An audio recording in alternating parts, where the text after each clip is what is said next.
Tapi kita masih sering mendengar tentang keracunan makanan, Bu. Itu dari awal itu sudah dilakukan pengecekan dulu. Sesuai enggak bahan ini sesuai dengan yang di spesifikasinya. Kalau enggak ya ditolak. Kalau untuk penggunaan MSG sendiri, Bu, itu sebenarnya tidak apa-apa atau ada indikasi merusak kandungan nutrisi itu, Bu, atau seperti apa? Iya, kita untuk penyiapan makanan untuk bayi balita itu perlu diingat, kita mending istilahnya yang ori aja.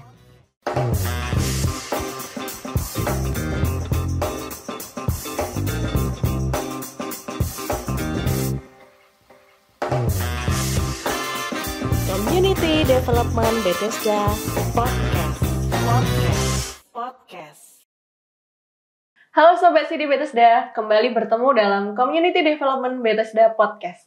Podcast tentang pengalaman dari orang-orang yang bergelut dalam isu-isu penting seputar pelayanan kesehatan primer, HIV dan AIDS, pemberdayaan masyarakat, dan kisah-kisah lain yang inspiratif untuk mendukung peningkatan kualitas kesehatan masyarakat. Saya Cita, dan hari ini kita akan bahas satu hal yang sangat krusial dalam pemberian makanan dalam skala besar, yaitu bagaimana menjaga mutu dan keamanan makanan. Kita juga akan bahas standar gizi penting untuk anak-anak, serta mengapa intervensi makanan seimbang sangat berpengaruh bagi ibu hamil dan balita. Untuk itu sudah hadir bersama kita seorang narasumber yang sangat luar biasa. Beliau adalah Ibu Lucia Endang Sri Hadianti, Sarjana Gizi, seorang ahli gizi klinis dari RS Bethesda Yogyakarta yang telah berpengalaman langsung menangani penyusunan menu bergizi, edukasi gizi pasien, serta pengawasan mutu makanan di rumah sakit dan layanan masyarakat. Selamat datang Bu Lucia, apa kabar hari ini Bu? Luar biasa. Boleh disapa Bu, teman-teman yang menonton podcast ini? Baik, halo Sobat CD Bethesda, salam kenal, saya Lucia Endang dari Rumah Sakit Bethesda Yogyakarta. Kita tahu makanan di rumah sakit atau di posyandu itu bukan cuma soal kenyang ya, tapi juga harus aman dan sesuai dengan gizi kebutuhan pasien dan anak Bu. Ya, untuk itu apakah Ibu boleh sharing Bu pengalaman Ibu selama ini dalam penyusunan menu makanan bergizi dan aman untuk pasien dan anak? Iya, menyusun makanan itu, sebelum saya bicara terkait apa sih itu menyusun menu makanan, itu adalah suatu kegiatan atau proses perencanaan makanan yang terarah, kemudian terukur, itu untuk membantu di dalam penanganan gizi pasien. Tentu saja ini harus ada faktor-faktor pendukung dari kondisi klinis siapa yang kita layani, dalam hal ini misalnya pasien, kemudian status klinisnya pasien tersebut, kemudian juga kondisi atau hasil-hasil laborat yang ada, kemudian riwayat dari penyakit yang dideritanya, dengan tujuan untuk membantu mempercepat penyembuhan pasien dan untuk menjaga, mempertahankan atau menuju ke status gizi yang normal. Nah, untuk terjadinya suatu menu makanan itu tentu saja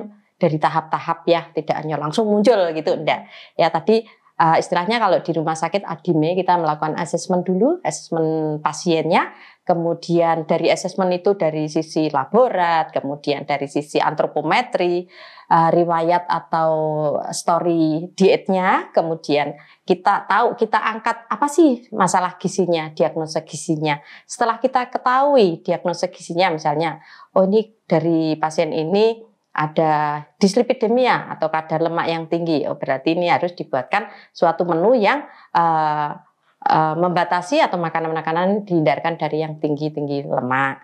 Nah, setelah itu dilakukan intervensi, kemudian dilakukan pemesanan untuk dietnya. Nah, kalau dalam pemesanan atau pembuatan menu yang banyak ya, kapasitas yang banyak, atau mungkin pasien jumlah banyak ataupun massa ya, misalnya kejadian yang kalau dulu zaman gempa dan sebagainya, itu tentu saja kita ada kebijakan-kebijakan yang kita berlakukan, kemudian kita membuat suatu pola menu dulu. Polanya apa? Makan pagi, makan siang, makan sore, misalnya. Terus makan polanya pagi, dari setiap sajian itu ada makanan pokok, lauk, sayur, ya, protein, sumber protein ada hewani, nabati, kemudian ada buah.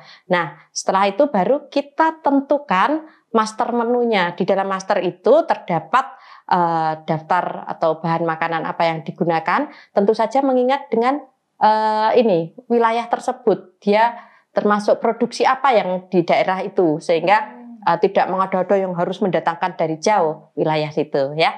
Nah, setelah itu frekuensi, misalnya untuk kelompok makanan pokok, entah beras, entah ubi, entah kentang, kemudian lauk atau sumber proteinnya yang banyak di situ apa? Ayam atau telur atau ikan, tempe, tahu, baru sayurannya apa yang banyak diproduksi di lokal tersebut, terus buah-buahan. Nanti akan ditentukan kita siklusnya mau berapa, 7 hari, 1 minggu. Nah, nanti akan dihitung standar porsinya, baru ketemu frekuensi penggunaannya, jumlahnya kita uji coba dari uji gizinya dan sensorisnya diterima apa enggak. Kalau oke, kita implementasikan, tentu saja tetap ada monitoring dan evaluasi seperti itu. Jadi memang panjang supaya menghasilkan sesuatu menu yang betul-betul optimal, bisa mendukung kesehatan, bisa diterima oleh masyarakat, dalam hal ini pasien, kemudian bisa diterapkan, mampu laksana, dan membawa hasil yang baik. Seperti itu, Mbak Cita. Iya. Iya. Kalau secara rentang waktu, Bu, itu Ibu pernah menyusun menu paling lama itu untuk berapa hari gitu, atau mungkin berapa pekan atau berapa bulan gitu, Bu? Baik. Nah, siklus menu saya tadi katakan ada siklus menu 7 hari, ada siklus menu 1 mingguan, ada 10 hari. Nah, yang kita pengalaman yang kami buat adalah siklus menu 10 hari. Siklus menu 10 hari. Kenapa kami ambil 10 hari? Karena siklus menu 10 hari itu tidak mudah untuk dihafalkan oleh pasien. Kalau 7 hari atau 1 minggu, oh Senin itu pasti ini, Selasa pasti ini, Rabu pasti ini. Kalau 10 hari agak susah.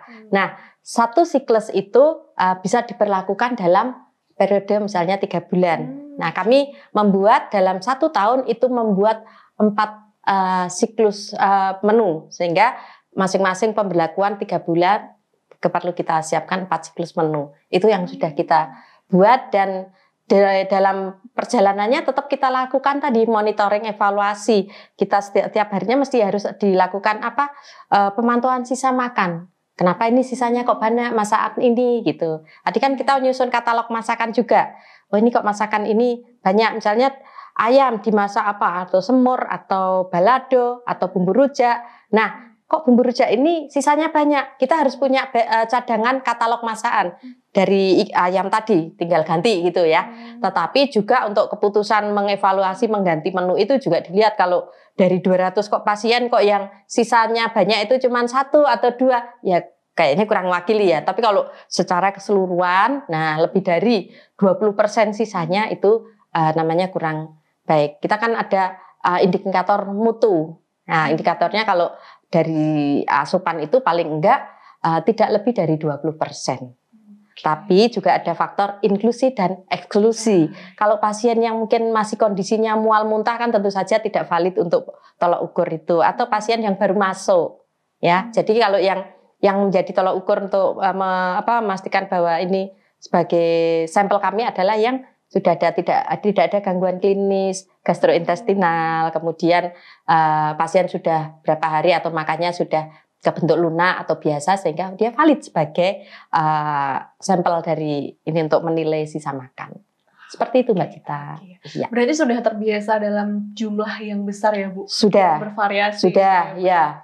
Ya, kalau seperti itu, Bu, ini kan sudah terbiasa ya, Bu, dalam penyusunan menu jumlah besar seperti di rumah sakit atau di posyandu itu sendiri ya, Bu ya. Dan tentu itu butuh perhatian ekstra terkait kebersihan dan keamanannya. Betul. Bu, ya. Untuk itu sebenarnya apa saja sih, Bu, standar keamanan makanan yang ada di rumah sakit ataupun di posyandu ataupun di layanan masyarakat lainnya? Ya, dimanapun namanya makanan itu tidak lepas persyaratan itu harus aman, itu harus kemudian bernilai gizi. Ya, bernilai gizi yang sesuai dengan kebutuhan siapa yang kita layani ya. Ibu hamil dengan balita beda, pasien diabetes dengan yang non diabetes beda. Nah, itu kita lihat. sisi keamanan, kualitas dari makanan, kemudian aman untuk dikonsumsi. Tentu saja untuk menciptakan suatu produk itu harus ada persyaratan-persyaratan ya. Jadi tidak hanya memasak gitu. Sarana prasarananya itu harus terpenuhi. Misalnya ruangan harus bersih, kemudian tidak ada genangan air, lantainya tidak licin sehingga keselamatan pekerja juga kita pertimbangkan. Kemudian dinding-dindingnya juga harus yang tidak yang kedap air sehingga mudah untuk dibersihkan. Terus sirkulasi udaranya, ada perangkap serangga supaya ketika ada serangga masuk dari luar itu tidak masuk ke ruang produksi. Itu karena juga menimbulkan bahaya juga ya. Terus tikus. Nah, itu kami juga ada kerjasama dengan pihak ketiga untuk mencegah insekta tadi. Kemudian dari sisi penjamahnya, hygiene penjamahnya, kebersihan penjamahnya, dia harus kondisi sehat. Kondisi sehat, ada pemeriksaan secara berkala. Kemudian kepatuhan APD, ini sangat penting sekali. Misalnya di ruang produksi, APD-nya apa? Harus pakai masker, harus pakai tutup kepala yang rapat ya. Jadi supaya rambutnya jangan sampai lepas ya, nanti masuk di makanan. Kemudian tidak pakai perhiasan, kukunya harus pendek, harus pakai sarung tangan, pakai apron juga. Kemudian kalau yang diproduksi juga harus pakai alas kaki yang tertutup. Itu seperti itu. Kemudian dari sisi bahan makanannya, itu betul-betul bahan makanan yang digunakan atau yang akan diolah itu dari sumber yang jelas. Ya, supaya tidak ada pencemaran baik itu fisika, kimia dan kimia, fisik dan biologi. Tidak ada pencemaran itu. Kemudian tidak ada kontaminasi silang antara penjama atau makanan, bahan mentah dan bahan masak, itu juga harus dipisahkan. Nah, di dalam produksi juga itu juga sangat penting sekali untuk pengukuran suhunya, betul-betul bahwa suhu makanan itu sesuai dengan standar yang diberlakukan. Kan setiap masakan itu ada standar suhunya berapa itu ada. Nah, yang sering menjadi danger zone-nya itu adalah yang kadang kelewatan, bisa terjadi nih, semuanya harus diperhatikan. Setelah makanan itu masak selesai, itu jangan sampai dibiarkan agak lama atau bahkan lama, tapi langsung ditata untuk segera didistribusikan kepada konsumen, dalam hal ini pasien atau kelompok sasaran siapa. Sehingga kalau terlalu lama itu akan terjadi keburu bakteri, kemudian mikrobia, virus akan muncul di situ. Di rumah pun juga sebaiknya seperti itu. Sebaiknya seperti itu, bukan sebaiknya lagi, harus. Iya, begitu. Iya, memang sesuatu yang untuk menghasilkan sesuatu yang aman, baik itu ya rumit. Tetapi kalau itu menjadi suatu kebiasaan, ya akan enak juga ya menjalaninya. Kalau ini Bu, tentang cuci tangan Bu, itu cuci sebaiknya disarankan itu ketika seperti apa dan seberapa sering Bu? Ya, istilahnya kebersihan tangan ya. Kebersihan tangan itu sebelum melakukan, jadi karyawan di ruang produksi itu ketika mau memulai pekerjaannya, misalnya dia datang, itu tidak langsung masuk ke ruang produksi, enggak. Dia harus dari rumah, kan dia pakai baju dinas ya nih ya. Kemudian dia masuk ke ruang ganti yang sudah dipersiapkan. Tidak asal masuk ke kamar mandi siapa itu, enggak. Ada ruangan ganti. Jadi sudah kami siapkan ruang ganti. Kemudian nanti dia berganti dengan pakaian kerja. Ya, pakaian kerja. Kemudian ketika mau masuk ruang produksi, di situ nanti ada wastafel. Ya, untuk kebersihan tangan, kemudian pemakaian APD, mulai di situ masuk di ruang produksi sudah lengkap semuanya. Nah, melakukan kebersihan tangan itu kan ada dua, pakai hand wash dan pakai hand rub ya. Kalau hand wash itu kalau memang nyata-nyata ini kotor, memang kelihatan, itu harus ini ya. Tapi kalau misalnya dalam kondisi tangan enggak gitu ini, tapi setiap berapa menit itu memang harus dilakukan kebersihan tangan karena bakteri itu kan mudah tumbuh di kulit-kulit tangan kita, di kulit-kulit kita. Nah, supaya menjaga kontaminasi dengan makanan atau produksi makanan yang kita buat. Sehingga pasien yang menerima atau konsumen yang menerima itu akan aman. Begitu. Apakah harus selalu cuci tangan atau bisa menggunakan hand sanitizer, Bu? Seperti iya, namanya hand rub tadi ya. Iya. Jadi kalau memang kotor itu harus hand wash, pakai sabun ya, 6 langkah cuci tangan ya. Kemudian kalau misalnya dia tidak yang langsung ke kotor-kotor yang barang-barang itu bisa pakai hand sanitizer itu bisa. Tapi kalau di gizi ya karena mesti megang bahan-bahan, sering-seringnya mesti hand wash pakai sabun. Iya. Begitu. Itu pun juga berlaku untuk ruangan yang lembab ya Bu, sebaiknya dihindari ya Bu. Iya, untuk ruangan Mbak Cita kita mesti ada pengukuran suhu dan kelembaban ruangan. Ya, dimanapun di suatu penyelenggaraan makanan mungkin tidak harus di rumah sakit, di suatu institusi yang melayani makanan banyak, itu harus ya ada pengukuran suhu ruangan udara, kemudian kelembabannya, terus untuk ruang penyimpanan bahan makanan kering, bahan makanan basah, makanan setengah jadi, itu masing-masing ada persyaratannya dan itu dikontrol. Dalam sehari itu pasti ada pengukuran tadi pagi, mungkin rutin ya pagi, selama proses dan setelah proses supaya diketahui nanti terjadi suhu yang tidak dikehendaki apa enggak, yang tidak sesuai dengan persyaratan apa enggak. Kalau terjadi suhu yang tidak sesuai persyaratan itu harus ada segera tindak lanjut. Ruang pendinginnya ada masalah atau misalnya suhu ruang produksinya kok kelembabannya tinggi, itu juga harus segera dilakukan investigasi, kita laporan ke pihak IKL, ke pihak listrik. Ternyata eksosnya harus ditambah atau bagaimana. Itu.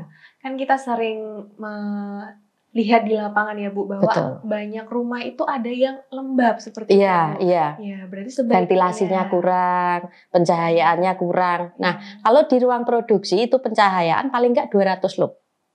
Di ruang produksi kayak kami di instalasi gizi itu kita ada pengukuran itu, kemudian ruangan itu juga harus diukur angka kuman udaranya ya, angka kuman udara, kemudian alat itu secara periodik kami dengan pihak ketiga yang sudah ditetapkan dari dinas itu untuk alat olahnya juga dicek ada kumannya apa enggak, kemudian alat cucinya, alat-alat makan yang untuk penyajian makan dan untuk mengolah itu ada pengecekan setelah dibersihkan itu, jadi untuk mengetahui standar pembersihannya itu udah sesuai dengan standar apa tidak. Kemudian bahan makanan tinggi protein biasanya, terus bahan makanan yang sudah atau makanan jadinya, terus untuk alat yang untuk masak itu juga dicek. Jadi dicek seperti itu semua. Kemudian secara periodik untuk karyawan juga dilakukan pemeriksaan. Contohnya rectal swab itu dilakukan ya. Seperti itu. Ya, itu kan tadi standar keamanannya itu sudah luar biasa banyak sekali ya. Memang harus itu. Memang harus harus ya. Iya. Nah, tapi kita masih sering mendengar tentang keracunan makanan, Bu. Iya. Nah, itu sebenarnya penyebab umum keracunan makanan dari pengolahan massal itu apa sih, Bu? Iya, jadi memang keracunan yang bisa muncul itu kita pertama mungkin bahan makanannya sumbernya kurang jelas ya. Bahannya ada spesifikasi yang sudah ditentukan apa belum, kan di dalam penerimaan makanan itu harus ada spesifikasi bahan makanan itu sendiri, persyaratannya. Sebelum kita tunjuk ini bahwa ini jadi rekanan, itu kita seleksi dulu ini spesifikasinya. Nah, ketika dia prosesnya kan dari proses pengadaan, penerimaan, persiapan, penyimpanan, kemudian pengolahan, distribusi dan penyajian ke konsumen. Nah, itu dari awal itu sudah dilakukan pengecekan dulu.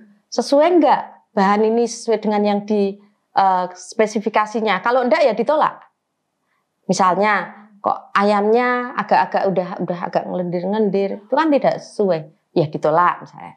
Setelah itu di proses persiapan mungkin bahan sudah baik ya, istilahnya ada checklist bahan sudah baik, persiapan sudah sesuai dengan standarnya. Nah di pengolahannya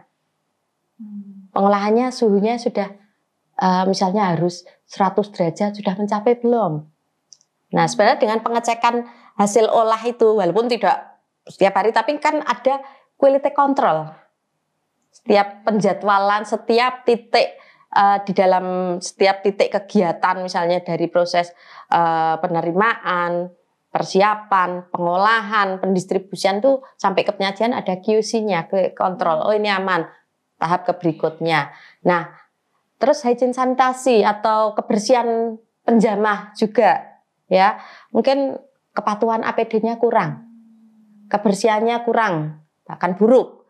Nah itu, terus suhunya tidak tercapai. Tadi setelah proses pengolahan kok tidak langsung didistribusikan, ada jangka waktu yang agak panjang, itu risiko tinggi. Danger zone-nya di situ yang menyebabkan terjadi kontaminasi, ada mikrobia, virus yang ke situ akhirnya diasup atau dimakan, masih gitu nanti pembawaannya transportasi sampai konsumennya, mungkin alat transportasinya, trolinya terbuka atau jarang dibersihkan. Ya, cuman kelihatan kasat mata bersih, itu yang bisa menyebabkan. Atau misalnya kok dicicil masaknya H-1, mungkin setengah jadi, tapi penyimpanannya, ruang penyimpanan yang dinginnya tidak memenuhi persyaratan, itu sangat risiko. Kemudian masak dalam partai besar, ya, mungkin yang bawah sudah tanak tapi yang atas belum. Nah itu kan juga bisa. Memang kalau ini jangan langsung sekaligus banyak, mending di berapa porsinya, disesuaikan dengan alatnya. Tidak munjung munjung bahasa Indonesianya. Tidak jumbo Bu. Jumbo itu besar. Ya segitulah pokoknya sampai melebihi kapasitas alat,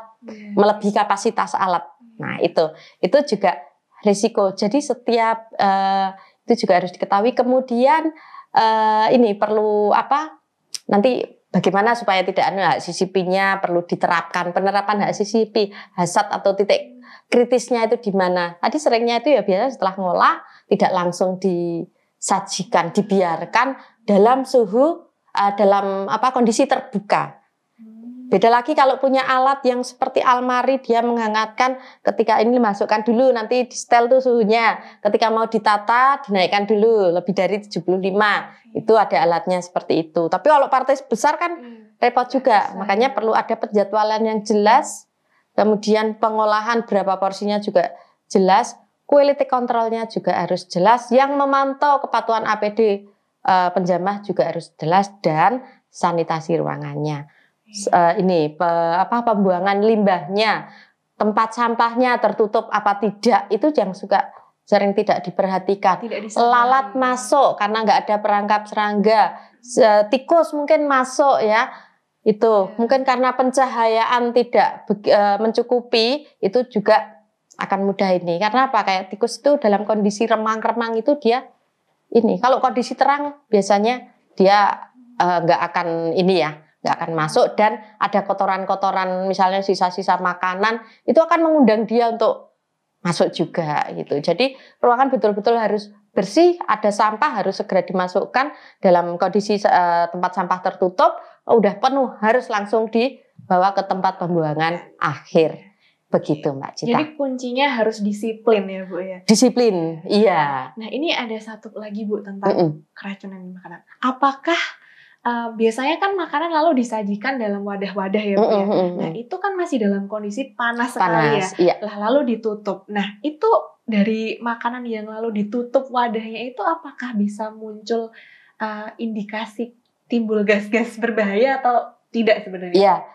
Ini sering terjadi juga ya. Kalau kita mungkin masak yang kecil aja lah, kita buatin bekal untuk anak, ya, buatin bekal untuk anak. Bangunnya mepet, kesiangan, masak langsung plek, kondisi panas tutup, istilahnya ngembun terus ini kan jadi, itu jadi mudah, kesannya memang mudah basi, tapi ya memang terus jadi lembek-lembek gitu, jadi nggak layak untuk dikonsumsi juga. Memang tadi saya sampaikan memang segera, tapi tidak yang panas langsung tetapi dipastikan bahwa dalam kondisi jangan terbuka lama, terus suhu ketika 75 derajat kan nggak ditutup, nggak yang nguap ini. Kalau yang sampai itu dalam kondisi masak langsung tutup. Nah itu juga resiko. Itu sering saya dengar catering itu kadang seperti itu karena buru-buru, yang dilayani banyak, dia masaknya biar cepet ini karena diminta jam sekian harus ini, itu bisa terjadi seperti itu. Jadi memang tadi ya alat-alat itu perlu ada juga supaya untuk mencegah terjadinya hal-hal yang tidak diharapkan, contohnya keracunan tadi.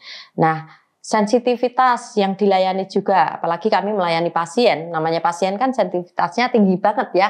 Terus balita, ibu hamil itu kan rentan-rentan juga, makanya harus betul-betul diperhatikan untuk kebersihan, keamanannya. Yakin bahwa produk yang kita sajikan aman, layak untuk dikonsumsi, menunjang untuk kesembuhan dan keamanannya. Ya, jadi yang kelompok-kelompok tadi, yang kelompok rentan kayak ibu hamil, ibu menyusui, bayi, balita atau anak sekolah, ya, sekolah kayak SD, TK, PAUD, SD itu kan masih rentan kan, itu harus betul-betul diperhatikan. Nah Bu, ini tentang keracunan makanan tadi ya Bu, ini berarti sambungannya ke gizi ya Bu ya. Nah kalau untuk di posyandu sendiri Bu, itu misalnya di posyandu ya Bu, itu standar minimal kandungan nutrisi yang harus dipenuhi agar mendukung pertumbuhan dan perkembangan anak-anak balita itu seperti apa Bu? Ya. Baik, di posyandu itu kan pemberiannya ya saat posyandu itu aja ya, tapi lebih ke edukasi untuk keseluruhan standar minimal apapun. Nah ini contoh dalam hal pelayanan di posyandu, nutrisinya apa yang harus terpenuhi. Sebagai percontohan juga untuk sehari-hari pengasuh untuk menyiapkan makan, baik untuk balita atau bayi atau bahkan posyandu lansia kan juga ada kan.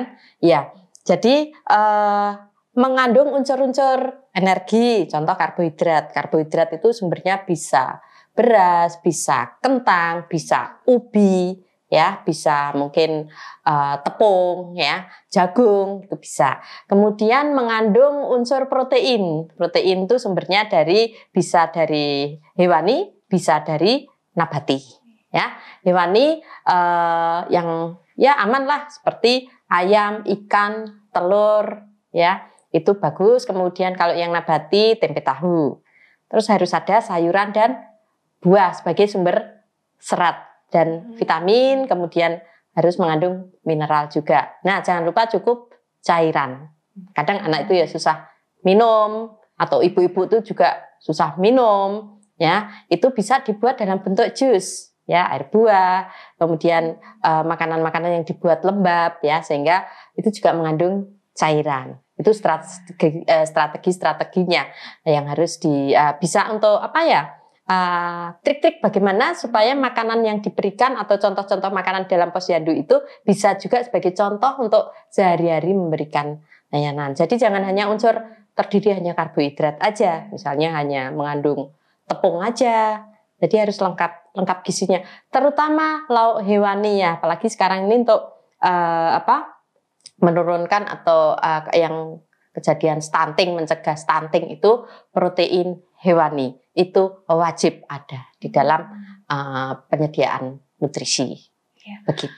Kalau untuk penggunaan MSG sendiri Bu, itu sebenarnya tidak apa-apa atau ada indikasi merusak kandungan nutrisi itu Bu atau seperti apa? Iya, kita untuk penyiapan makanan untuk bayi balita itu perlu diingat kita mending istilahnya yang ori aja. Sebaiknya ori dari bahan-bahan tadi, penggunaan gula dan garam aja dikurangi ya, apalagi yang tambahan-tambahan penyedap tadi memang tidak dianjurkan ya. Di bahan makanan sendiri sudah mengandung itu yang alami, itu lebih bagus. Jadi nggak usah ada tambahan-tambahan lagi, anak supaya lebih mengenal makanan yang betul-betul itu istilahnya ori dari makanan itu sendiri. Seperti itu. Ya Bu, kalau tadi kan untuk makanan utamanya ya Bu ya. Nah ini kita juga mengenal dengan makanan tambahan kalau di posyandu. Seperti ada telur rebus, ada bubur kacang hijau, seperti itu Bu. Ada biskuit juga ya Bu ya. Nah itu sebenarnya kandungan gizinya itu mencukupi atau tidak? Bagaimana Bu? Ya.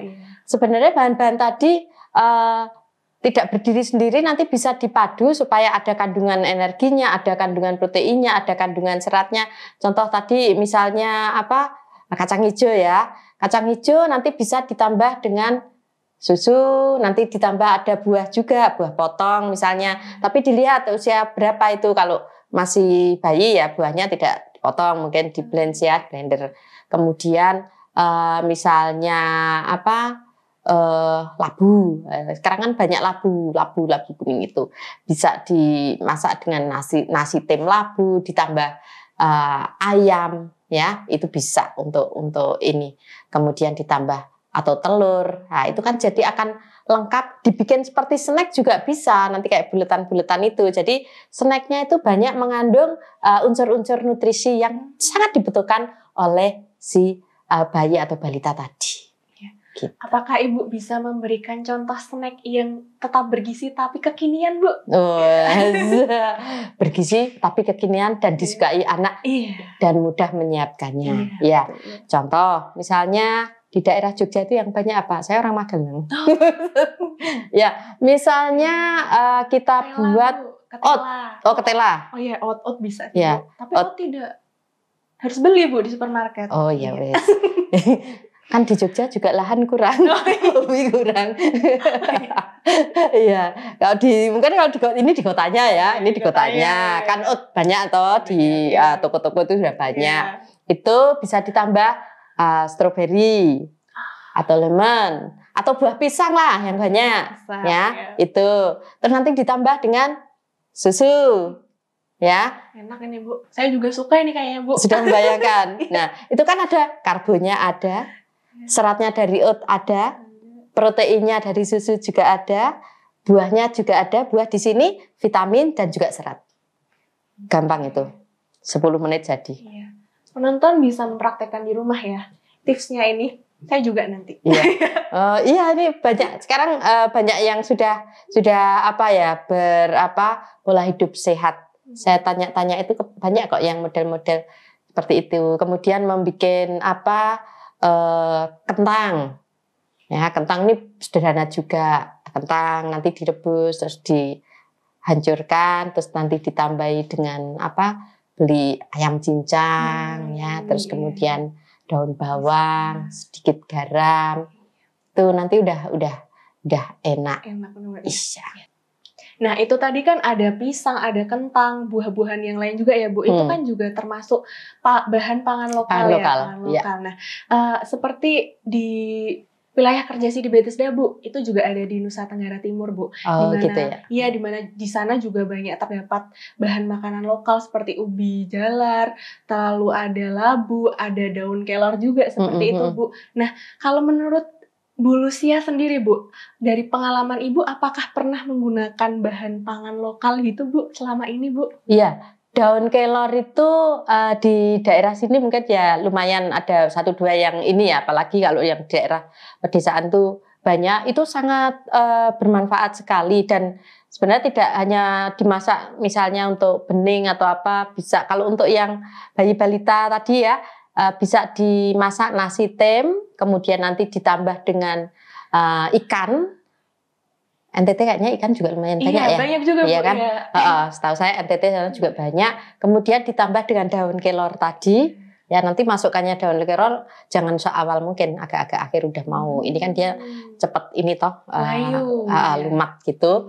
Nah, nanti dikasih garam ya. Kasih mungkin sedikit santan enggak apa-apa supaya ada gurih-gurihnya. Gurih-gurihnya tadi bisa pakai santan enggak apa-apa. Iya, ya, jangan pakai ini tambahan-tambahan penyedap tadi. Nah, itu bisa digunakan seperti itu. Kemudian labu juga bisa diolah dicampuran-campuran dengan sumber karbohidratnya ya. Bisa dengan nasi tem, kemudian bubur juga bisa, tergantung usia yang dilayani, kelompoknya itu usia berapa ya. Ada unsur proteinnya, ada unsur sayurannya, tambah buah juga. Mungkin buahnya tidak dijadikan satu tapi tersendiri. Nah, terus tadi ubi juga bisa, nanti pokoknya ya dikombinasi dengan tadi berbagai unsur-unsur sehingga menjadi suatu sajian snack yang lengkap gizi, aman dan sangat mendukung untuk pertumbuhan dan tidak merepotkan dari keluarga. Dia memanfaatkan produk lokal di tempat dia berada atau tinggal. Iya, kadang pikiran orang terkait pangan lokal itu masih kurang bagus ya, Bu ya. Jadi takut rasanya seperti ini, tidak seperti bahan yang sudah sering digunakan sehari-hari. Nah, kalau dari Ibu sendiri perbandingan ya, Bu, karena Indonesia ini kan beras banget ya, Bu.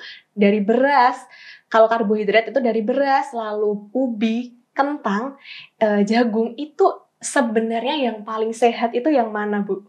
Ya, kalau bicara paling sehat, kayaknya beras itu Jawa banget ya. Ya, orang kalau mengatakan belum makan sumber beras atau dalam hal ini nasi, belum makan, gitu kan?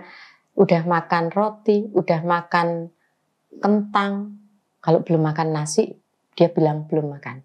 kadang contoh ini nasi kuning, nanti ada mie, ada perkedel, karbo semua ya. Jadi sebenarnya itu ada perbandingannya aja. Jadi kalau beras 1 on itu sebanding kalau kentang 2 on. Kalau singkong sebanding 1,5 on. Dengan ubi sama 1,5 on. Perbandingannya di situ. Dengan jagung 1 on nasi sama dengan 1 on jagung. Itu secara ini ya istilahnya penukarnya. Kalau 1 on nasi mau diganti dengan ini. Jadi kalau bicara mana yang paling bagus, tinggal ukurannya berapa. Kemudian memang satu bahan makanan pun tidak bisa berdiri sendiri, harus dilengkapi oleh sumber yang lain. Jadi saling melengkapi, seperti pasangan hidup itu saling melengkapi. Harus ya, Bu. Ya. Oke, Bu. Nah, tadi kan sudah ada banyak perbandingan juga ya, Bu. Lalu juga contoh pengolahan pangan lokal ya, Bu. Nah, pasti di situ tadi karbohidrat tidak bisa berdiri sendiri. Betul. Nah, saya masuk ke intervensi gizi, Bu. Ya. Iya. Nah, kan kita sering mendengar tentang intervensi gizi yang seimbang, Bu. Nah, intervensi gizi yang seimbang untuk ibu hamil dan anak-anak balita itu seperti apa, Bu, sebenarnya, Bu? Dan mengapa itu harus dipenuhi? Ya, betul. Intervensi gizi itu sangat penting sekali. Ada yang sifatnya intervensi gizi spesifik atau langsung dengan yang bersangkutan, misalnya individu ya, karena kasus per kasus. Kemudian ada yang tidak langsung.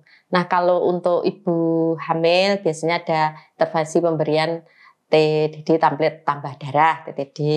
Kemudian untuk ada PMT untuk ibu hamil.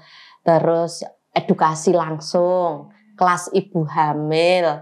Itu supaya menjaga ini penambahan Fe juga, asam folat, mencegah terjadinya anemia untuk ibu hamil, sehingga tidak berharap supaya tidak terjadi istilahnya keguguran ya, bayi prematur, kemudian komplikasi selama kehamilan, terus tingkat pemulihan selama kecepatan pemulihan ibu setelah melahirkan supaya bisa pulih dengan cepat. Dan di masa kehamilan itu kan otak janin itu kan perkembangannya di situ 70% ya, karena harus terpenuhi dari sisi Fe-nya, kemudian yodium dan sebagainya supaya tidak terjadi hal-hal yang tidak diharapkan. Pertumbuhan otaknya juga terpenuhi di masa-masa dalam kandungan. Itu untuk ibu hamil, ini secara langsung ya. Kemudian untuk anak-anak ya, itu juga ada pemberian tablet vitamin A, itu juga. Kemudian obat cacing ya 1-2 kali dalam 1 tahun. Terus untuk supaya terjadi ini pertumbuhan, pemantauan, penimbangan, pemantauan berat badan, tinggi badan secara rutin lewat posyandu, sehingga kalau ada apa-apa langsung tertangani. Misalnya kok pertumbuhannya tingginya juga nggak ada pergerakan sesuai yang diarahkan, kan segera dilakukan intervensi itu. Terus kalau yang tidak langsung misalnya bantuan jamban, mungkin di daerah-daerah ini NTT ya misalnya ya ada mungkin pemenuhan jumlah jamban yang belum mencukupi pemenuhannya, kemudian kondisinya ya yang layak. Terus untuk pemanfaatan ketahanan pangan, misalnya pemanfaatan pekarangan ya, kita berikan mungkin benih-benih tanaman yang bisa digunakan untuk mendukung tadi misalnya bahan makanan, sayuran ya, sehingga dia bisa menghasilkan sendiri dengan makanan-makanan tumbuhan-tumbuhan yang sifatnya juga organik juga. Itu terus tadi jamban sudah, edukasi ada penyuluhan kesehatan yang dilakukan, terus menjaga untuk terjadinya supaya tidak ibu-ibu tidak terjadi KEK atau kekurangan energi kronis tadi, supaya tidak terjadi komplikasi selama kehamilan. Iya. Kalau itu tadi kan untuk ibu hamil dan anak-anak balita ya, atau anak-anak pada umumnya. Nah, ketika kita akan memberlakukan itu untuk komunitas, itu bentuk yang paling efektif kira-kira seperti apa, Bu, untuk intervensi gizi?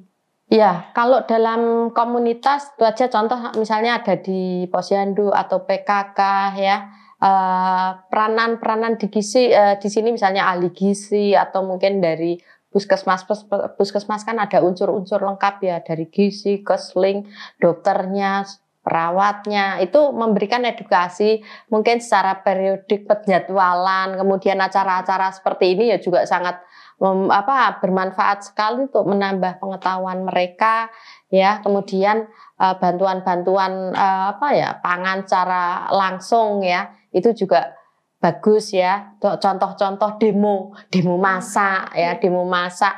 Saat demo juga dia juga jangan hanya omdo aja. Ketika melakukan proses pengolahan di situ kita demo ya APD-nya betul-betul dipakai juga. Itu kan nyata, contoh-contoh nyata. Kemudian pemilihan makanan apa yang digunakan ya pemanfaatan dari yang ada di situ ya. Dilakukan lomba memanfaatkan produk-produk lokal di situ. Nah itu kan mesti mau nggak mau mereka akan bagaimana caranya mengeluarkan ide-ide mereka. Nanti disuruh menyusun bahannya apa, cara mengolahnya itu. APD-nya jangan lupa. Jangan lupa. Mungkin kalau iya dia datang masakannya udah disiapkan di rumah ya bisa buat video ya gitu ya. Nah, sama ada satu lagi Bu. Ibu tadi sempat menyebutkan tentang obat cacing ya. Nah, itu kalau untuk dewasa sebenarnya masih perlu minum obat cacing atau tidak, Bu? Ya, kalau obat cacing sih perlu juga sih. Misalnya setahun 2 kali, nggak apa-apa. Nggak apa-apa ya, Bu ya? Iya. Kadang-kadang ada yang malu, Bu. Aduh, kok minum obat cacing gitu. Yang penting kebersihan diri. Ya, kebersihan dia. Kuku panjang-panjang itu sangat ini, apalagi main anak-anak itu kan ini ya, sering main di tanah pegang, kadang langsung. Nah, sering terjadi diare pada anak itu, mungkin penyiapan makanannya sudah oke. Nah, anaknya pas masa-masa ini udah mulai jalan atau apa itu namanya kalau merangkak itu nemu apa kan nggak tahu toh itu langsung masuk mulut atau makanan jatuh dia ambil masuk mulut. Nah itu juga risiko banget untuk terjadinya diare. Oke Bu, berarti kebersihan harus utama. Nomor 1 karena harus selamat ya Bu. Iya betul. Oke, ini yang terakhir Ibu. Ya, mungkin Ibu bisa berikan tips praktis untuk kader posyandu, tenaga kesehatan ataupun keluarga di rumah tentang menyiapkan makanan yang aman dan tetap bergizi itu seperti apa Bu? Iya, ini untuk semuanya aja. Tidak hanya kader posyandu, tapi siapapun yang dia menyiapkan makanan untuk keluarganya atau untuk di penyelenggaraan makan banyak, kebersihan sendiri, kebersihan mandiri itu harus diperhatikan, kebersihan lingkungan, sanitasi lingkungan, terus alat-alat yang dipakai dijamin bahwa alatnya bersih, ruangannya, suhunya, suhu pengolahannya, ruang penyimpanan bahan makanan atau makanan setengah jadi, bahan makanan kering juga harus betul-betul memenuhi standar. Kemudian saat pengolahan dan setelah pengolahan suhu harus juga diperhatikan. Jangan lama setelah pengolahan dibiarkan lama sehingga terjadi danger zone istilahnya ya. Itu menjadi kontaminasi silang. Kemudian di dalam penyajiannya, distribusinya juga harus betul-betul diperhatikan untuk kebersihannya. Memakai APD jangan lupa dan yakin ketika melakukan pekerjaannya, melakukan tugasnya, kondisi tubuh dalam keadaan sehat. Begitu Pak Cita. Wah luar biasa sekali ya Bu perbincangan kita hari ini. Banyak hal yang penting bisa kita ambil. Mulai dari pentingnya menjaga kebersihan dan suhu makanan, memahami kebutuhan nutrisi anak dan ibu hamil, sampai langkah-langkah pencegahan kontaminasi dalam pengolahan makanan massal. Semua ini jadi pengingat bahwa makanan bukan hanya soal rasa dan kenyang, tapi juga soal kesehatan dan keselamatan. Terima kasih banyak Bu Lucia atas waktu dan ilmu yang sangat bermanfaat. Iya, semoga bermanfaat untuk kita semua dan apa yang kita hasilkan aman untuk dikonsumsi dan menunjang kesehatan untuk kita semua. Iya. Terima kasih. Semoga apa yang sudah Ibu bagikan bisa menjadi panduan dan inspirasi untuk kader-kader posyandu, tenaga kesehatan, dan juga para orang tua di rumah. Amin. Ya. Semoga bermanfaat untuk semuanya. Ya. Buat Sobat Sidi Bethesda, kalau teman-teman merasa topik ini penting, jangan ragu untuk share episode ini ke teman, saudara, atau komunitas masing-masing. Siapa tahu lewat info sederhana ini, kita bisa mencegah 1 kasus keracunan makanan atau membantu anak tumbuh lebih sehat. Dan jangan lupa follow Community Development Bethesda Podcast supaya teman-teman tidak ketinggalan episode-episode menarik lainnya. Saya Cita, pamit undur diri, tetap jaga pola makan, tetap jaga kebersihan, dan tetap sehat bersama keluarga. Sampai jumpa di episode berikutnya. Terima kasih.